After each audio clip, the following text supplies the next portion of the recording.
Hi, my name is Dave Browericki, and I work with Lutheran Disaster Response as the ELCA Region 1 Disaster Preparedness Project Coordinator.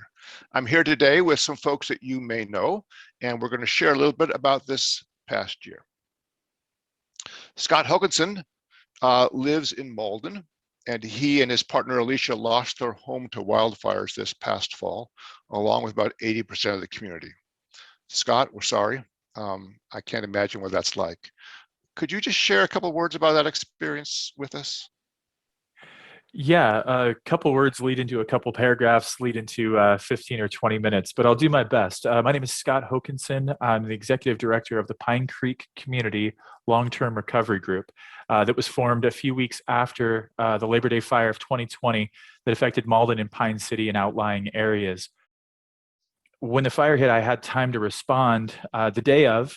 I was able to help get people out of the town. I was unable to save anything from my house. We didn't have time. We had time to get people out. We didn't know if we had time to get everyone out, but we thankfully did. That was a blessing of untold proportion that we didn't have deaths the day of.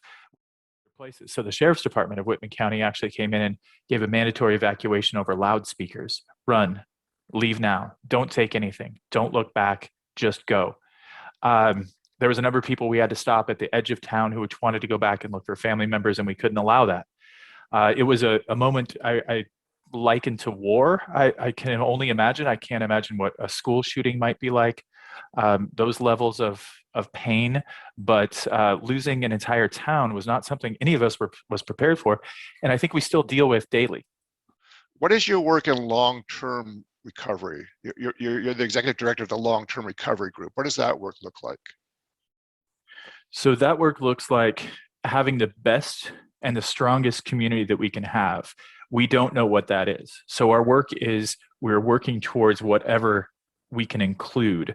We want to be inclusive, we want to be forward thinking, and we want to partner with as many people as possible for the best possible result. But when the entire town is wiped out, it's not, hey, over on the north side, we need more multifamily. We need everything. Joel, I'd like to turn to you.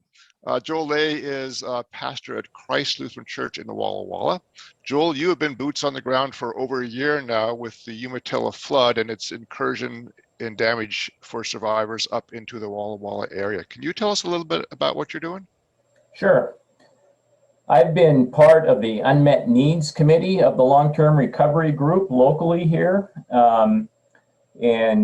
So one of the things that I've learned in this whole process is that not everybody qualifies for FEMA money.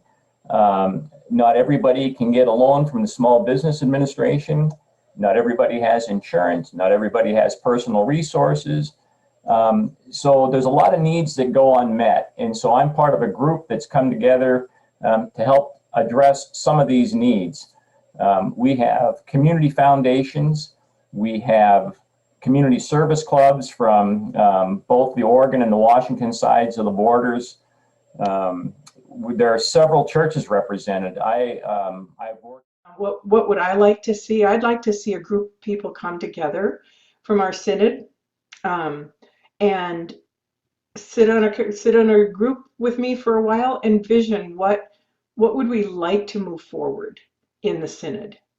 And then after, if you choose to continue on and make that happen, then we have a group who we are the disaster preparedness and response team, and going out into congregations and helping congregations get their plan in place. I thank you, Mary. I think the same thing is true for congregations as for homes. Scott says maybe you have one shovel you can donate. You know, and if your congregation has one shovel you can donate, that's your ministry, that's your gift. I know our congregations during COVID have done just tremendous work on their own, in their own setting, trying to get, figure out what they're doing and all the hard work that it's been this past year. But as we come back, maybe one of the things to consider is doing some disaster response work to these two areas in our synod and nearby that kind of help bring people back together and in service.